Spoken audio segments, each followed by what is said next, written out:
Hi viewers, welcome to our channel. Sri Reddy మనకు తెలిసిందే social మీడియాలో ఎంత యాక్టివ్గా ఉంటారో.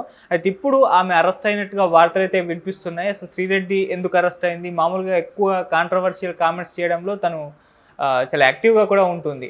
అయితే ఇప్పుడే కామెంట్స్ చేసింది. ఎందుకు అరెస్ట్ చేశారు, అసలు ఏం జరిగింది? ఇప్పుడు అదే అంశం మీద డిస్కస్ చేయడానికి ప్రజెంట్ మనతో పాటు జగదేవ్ గారు సీనియర్ జర్నలిస్ట్ ఉన్నారు. వారితో ఒకసారి మాట్లాడదాం. సార్ నమస్కారం. సార్ నమస్తే. సో శ్రీరెడ్డి గారు మనకు తెలిసిందే ఎక్కువగా కాంట్రవర్సీ క్రియేట్ చేస్తూ ఉంటారు ఆమె. అయితే ఇప్పుడు ఆమె అరెస్ట్ అయినట్టుగా వార్తలు అయితే వినిపిస్తున్నాయి సార్. మరి అరెస్ట్ అయ్యారా లేదా? ఏ ఇష్యూ పైన అరెస్ట్ అయ్యారు సార్? శ్రీరెడ్డి గారు ఈ మధ్యకాలంలో వార్తల్లో నిలబడలేదు. ఓడిపోయిన తర్వాత ఒక విషయంలో మాట్లాడారు. అది కూడా ఏంటంటే ఎవరెవరికో సోషల్ మీడియాకి సంబంధించి ఇచ్చి అన్ని చేపించింది వైసీపీ. వాళ్ళు ఎవరికో అదే మన ఐపాక్ట్ వాళ్ళకి ఇంకా 50 కోట్లు ఎంతో బాకీ అంట. అదేదో మాకు ఒక 5 కోట్లు ఇస్తే మాలాంటి వాళ్ళకి మా లైఫ్ సెటిల్ అవుతుంది, మీకోసం ఫ్రీగా ఎన్ని చేసాం, ఎంత తాపత్రయపడ్డాం, మేము మీకు కనపడము అన్నట్టుగా ఇండైరెక్ట్గా సజ్జల భార్గవ్ గారిని కూడా ఇన్వాల్వ్ అయ్యేలాగా ఒక కామెంట్ చేశారు.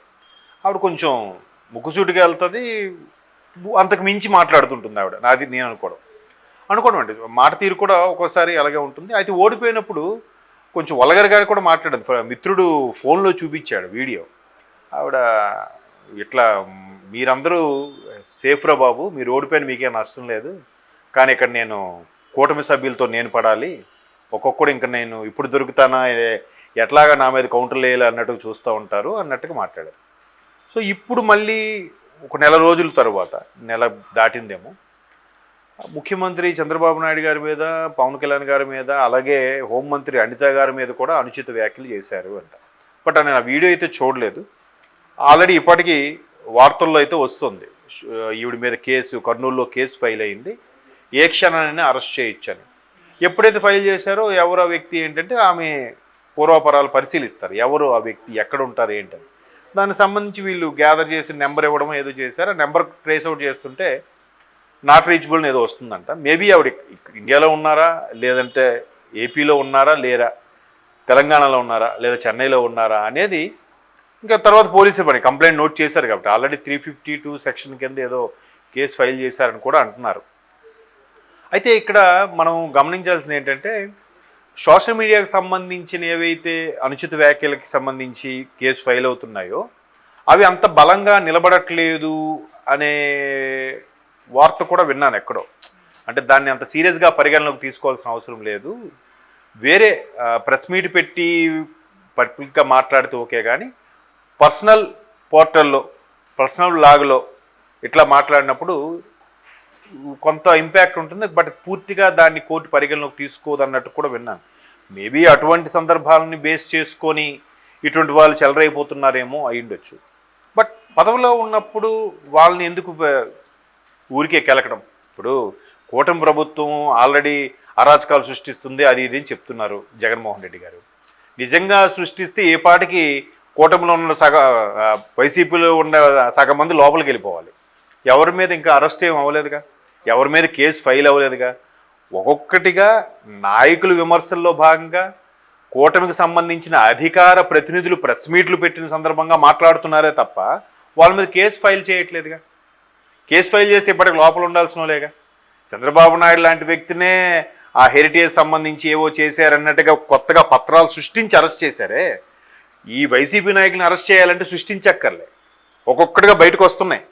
ఎవరెవరినో తీగలాగితే ఇంకేదో డొంక కదులుతుంది, ఒక తీగకి ఆ డొంకకి కూడా సంబంధం లేనంతగా ఒక్కొక్కటి బయటకు వస్తున్నాయి. ఇసుక స్కాములు అయితేనేమి, లిక్కర్ స్కాములు అయితేనేమి, ఆఖరికి వైసీపీ బిల్డింగులు ఆ స్కాములు, భూదందాలు, కబ్జాలు, ల్యాండ్ యాక్ట్లు, ఆఖరికి దైవ దర్శనాల మీద కూడా స్కాములు జరిగాయి అన్నట్టు కూడా విన్నాం. సో ఇవన్నీ ఒకవేళ కూటమి కానీ ఆ దిశగా అడుగులు వేస్తే సగం మంది ఇప్పటికీ అరెస్టులు అయ్యి ఉండేవారు. బట్ పిన్నెల్లి లాంటి వాళ్ళని ఎలక్షన్ కమిషన్ సీరియస్గా తీసుకొని పరిగణలోకి తీసింది కాబట్టి ఆయన అరెస్ట్ అయ్యి నెల్లూరు సెంట్రల్ జైల్లో ఉన్నాడు. ఆవిడ ఇట్లా మీరందరూ సేఫ్రా బాబు, మీరు ఓడిపోయిన మీకే నష్టం లేదు, కానీ ఇక్కడ నేను కూటమి సభ్యులతో నేను పడాలి, ఒక్కొక్కడు ఇంకా నేను ఇప్పుడు దొరుకుతానా, ఎట్లాగా నా మీద కౌంటర్లు వేయాలి అన్నట్టుగా చూస్తూ ఉంటారు అన్నట్టుగా మాట్లాడారు. సో ఇప్పుడు మళ్ళీ ఒక నెల రోజుల తర్వాత, నెల దాటిందేమో, ముఖ్యమంత్రి చంద్రబాబు నాయుడు గారి మీద, పవన్ కళ్యాణ్ గారి మీద, అలాగే హోంమంత్రి అనిత గారి మీద కూడా అనుచిత వ్యాఖ్యలు చేశారు అంట. బట్ నేను ఆ వీడియో అయితే చూడలేదు. ఆల్రెడీ ఇప్పటికీ వార్తల్లో అయితే వస్తుంది, ఈవిడ మీద కేసు, కర్నూలులో కేసు ఫైల్ అయింది, ఏ క్షణాన్ని అరెస్ట్ చేయొచ్చని. ఎప్పుడైతే ఫైల్ చేశారో ఎవరు ఆ వ్యక్తి ఏంటంటే ఆమె పూర్వాపరాలు పరిశీలిస్తారు, ఎవరు ఆ వ్యక్తి, ఎక్కడ ఉంటారు ఏంటని. దానికి సంబంధించి వీళ్ళు గ్యాదర్ చేసి నెంబర్ ఇవ్వడం ఏదో చేశారు. ఆ నెంబర్ ట్రేస్ అవుట్ చేస్తుంటే నాట్ రీచబుల్ ఏదో వస్తుందంట. మేబీ ఆవిడ ఇండియాలో ఉన్నారా, లేదంటే ఏపీలో ఉన్నారా, లేరా. మిగతా దానికి కూడా కక్ష సాధింపు అంటే ఏం చేయాలి? నెక్స్ట్ కక్ష సాధింపు కాకుండా ఇలాగ అరెస్ట్ చేయలేదు అనుకోండి, ఈయన చూసి ఇంకోళ్ళు వస్తారుగా.